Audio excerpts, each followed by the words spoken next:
আশা করি সবাই খুব ভালো আছো, আর আশা করি হরর টকিজ শুনছো। যাই হোক, আর মাত্র একটি এপিসোডের অপেক্ষা, তারপর আমাদের হরর টকিজের কিন্তু বহুত প্রতীক্ষিত 100 নম্বর এপিসোড। 100 নম্বর এপিসোডে আমি অনেক কিছু প্ল্যান করেছি, দেখি কতটা কি এক্সিকিউট করতে পারি। আর তোমরা সাপোর্ট করে যেও, এবং সবথেকে মেন হচ্ছে যে যেসব প্ল্যানগুলো করেছি সেগুলো যদি সাকসেসফুলি যদি এক্সিকিউশন হয় তাহলে খুবই ভালো। তাহলে খুব ভালো একটা জিনিস তোমাদের সামনে আমি প্রেজেন্ট করতে পারবো। অনেক কিছু প্ল্যানিং আছে, অনেক কিছু ভাবনা আছে, অনেক কিছু মানে কি বলবো, এখন সব কিছু ডিসক্লোজ করছি না। যাই হোক, সরাসরি আজকের এপিসোডে চলে যাব। আজকের এপিসোড পাঠিয়েছে তানিয়া মজুমদার। তানিয়া থাকে হচ্ছে গাড়ুইতে, তো গাড়ুই থেকে সরাসরি তানিয়ার ঘটনা আজকে আমি তোমাদের মধ্যে তুলে ধরছি। তো তানিয়া যেভাবে ঘটনাটি পাঠিয়েছে ঠিক সেভাবেই আমি তোমাদের মধ্যে তুলে ধরছি। বিয়ের ঠিক 3 দিন পর রুদ্র এবং ঐশিনী মধুচন্দ্রিমার জন্য এক পুরনো পাহাড়ি রিসর্টে আসে। খুবই নির্জন এবং একেবারে পাহাড়ের কোলে বলতে গেলে, যেখানে মাত্র কয়েকটি রুম খালি থাকে। তাদের রুম দেওয়া হয় 5 নম্বর ঘরে। রিসেপশনে থাকা বৃদ্ধ মানুষটা খুব চাপা গলায় বলে, এই ঘরটা খুব একটা বুক হয় না বাবু, আপনারা চাইলে অন্য ঘর নিতে পারেন। রুদ্র হেসে বলে, আমরা নতুন বিয়ে করেছি, একটু নির্জনতা আমাদেরও চাই। প্রথম রাত্রে সব কিছু ঠিকঠাক ছিল, কিন্তু মাঝরাত্রে ঐশিনী ঘুম ভেঙে যায়। সে দেখে রুদ্র তার বিছানার পাশে নেই।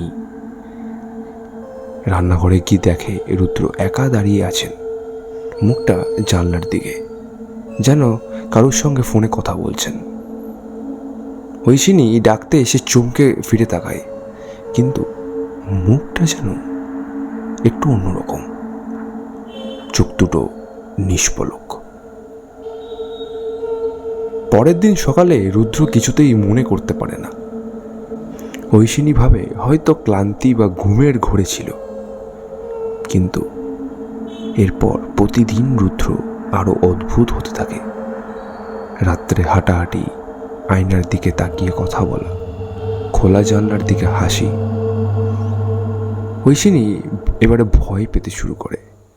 এক রাত্রে সে ঘুম থেকে উঠে দেখে রুদ্র আয়নার সামনে দাঁড়িয়ে নিজের প্রতিচ্ছবিকে বলছে, এবার তুই ঘুমা, আমার পালা। ঐশিনী চিৎকার করে ওঠে, আর রুদ্র ধীরে ধীরে তার দিকে ঘুরে তাকিয়ে বলে, তুই কি এখনো বিশ্বাস করছিস আমি রুদ্র? ঐশিনী রুম থেকে দৌড়ে বেরিয়ে আসে, কিন্তু বাইরে গিয়ে দেখে পুরো রিসর্টে কোনো আলো নেই, সব রুম খালি।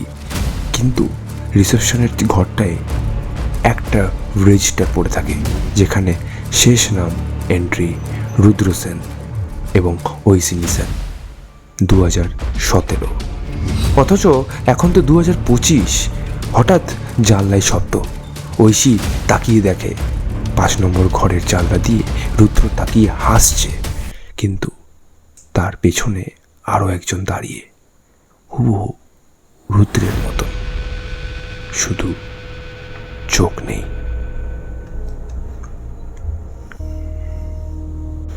এই ছিল আমার ঘটনা দাদা। এই ঘটনাটি আমার বন্ধুর দাদার সাথে ঘটে যাওয়া, মানে আমার বন্ধু প্রতিভা সেন, তার দাদা রুদ্র সেন, মানে তার দাদা আর বৌদির সাথে ঘটে যাওয়া। যাই হোক, এই ঘটনাটি আমি তার মুখ থেকেই শুনেছি, তো ভাবলাম যে তোমাকে শেয়ার করা যেতে পারে, তাই আমাদের এই হরর টকিজে শেয়ার করলাম। এবং এরপর মানে দাদা এবং বৌদি চলে আসে, এবং চলে এসে পরে তারা এক ওঝার কাছে গিয়ে পরে সব কিছু ঝাড়ফুঁক করে, তারপর আর কোনো অসুবিধা হয়নি দাদা বৌদির মধ্যে।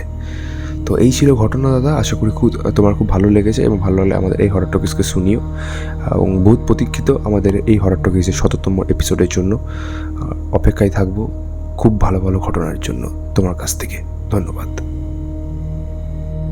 খুব ভালো লাগলো একটি ঘটনা শুনে, মানে তানিয়ার তরফ থেকে, এবং তানিয়াকে জানাই অসংখ্য অসংখ্য ধন্যবাদ আমাদের এই হরর টকিজের পক্ষ থেকে, তানিয়াকে এই ঘটনা পাঠানোর জন্য হরর টকিজে। যাই হোক, দেখা হচ্ছে পরবর্তী নম্বর এপিসোডে। কারা কারা এক্সাইটেড একটু লেট মি নো, মানে কমেন্ট সেকশন। আর লাইক করে দাও, সাবস্ক্রাইব করে দাও হরর টকিসের 100তম এপিসোডের জন্য।